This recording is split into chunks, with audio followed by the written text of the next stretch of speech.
BJP നേതാവ് ശ്രീ റെജി ലൂക്കോസ് നമുക്കൊപ്പം തത്സമയം ചേരുന്നുണ്ട്. ശ്രീ റെജി ലൂക്കോസ്, ഈ ഒരു നീക്കം അങ്ങ് എങ്ങനെയാണ് നോക്കിക്കാണുന്നത്? വിശേഷിച്ച് തിരുവനന്തപുരത്തും ഒരുപക്ഷെ കേരളം മൊത്തം ഈ ഒരു സാഹചര്യം ഇത് സംഭവിക്കുകയാണെങ്കിൽ എങ്ങനെയായിരിക്കും പ്രതിഫലിക്കുക?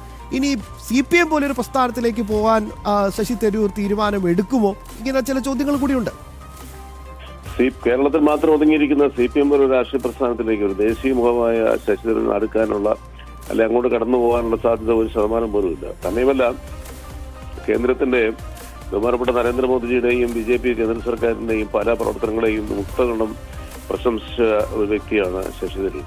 അദ്ദേഹത്തിന്റെ പ്രശംസകൾ അദ്ദേഹത്തിന്റെ എഴുത്തിലൂടെയും മറ്റും മാധ്യമങ്ങളിലൂടെയും അദ്ദേഹം പ്രകടിപ്പിച്ചിട്ടുണ്ട്. അന്തർദേശീയ തലങ്ങളിൽ പോലും അന്തർദേശീയമായിട്ടുള്ള പല പരിപാടികളിലും അദ്ദേഹം കേന്ദ്ര സർക്കാരിന്റെ നല്ല പ്രവർത്തനങ്ങളെ ശ്ലാഘിച്ചിട്ടുണ്ട്. അപ്പൊ അതുകൊണ്ട് ശശി തരൂരിനെ പോലെ കേരളത്തിന്റെ 4 ചുവരിൽ പരാജയപ്പെടാനായിട്ട് എല്ലാ സാഹചര്യമുള്ള രാഷ്ട്രീയ പ്രസ്ഥാനത്തോടൊപ്പം ചേർന്ന് പിന്നെ ഒരു വിശ്വപൗരൻ തന്റെ രാഷ്ട്രീയ ഭാവി തുലയ്ക്കുമെന്ന് ഞാൻ പ്രതീക്ഷിക്കുന്നത്. ഒരുപക്ഷെ അദ്ദേഹം BJPയിലേക്ക് വരാനുള്ള സാധ്യത വളരെ കൂടുതലായിരിക്കും ഈ ഘട്ടത്തിൽ.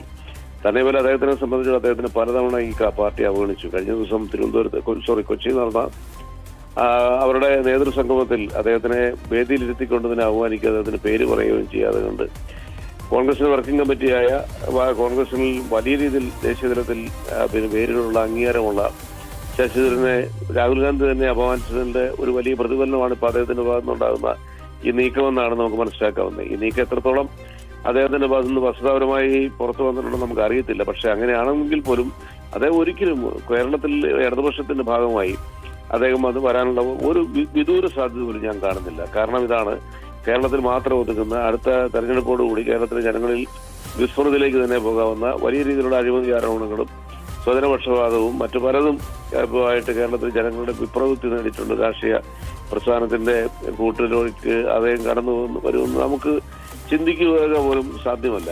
അതുകൊണ്ട് ശശി തരൂരിനെ സംബന്ധിച്ചോളം അദ്ദേഹം വളരെ കാലിബറുള്ള ആളാണ്. ദേശീയ തലത്തിലും അന്തർദേശീയ തലങ്ങളിൽ അറിയപ്പെടുന്ന ഒരു വ്യക്തിത്വമാണ്.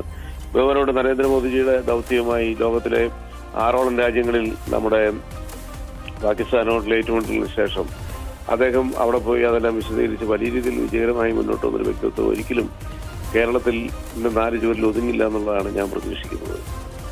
അത് വളരെ പ്രധാനപ്പെട്ട ഒരു വിലയിരുത്തൽ തന്നെയാണ് ശ്രീ റെജി ലൂക്കോസ്. വളരെയധികം നന്ദി അങ്ങ് തത്സമയം ഞങ്ങൾക്കൊപ്പം പ്രതികരിച്ചത് ഈ വാർത്തയോട്.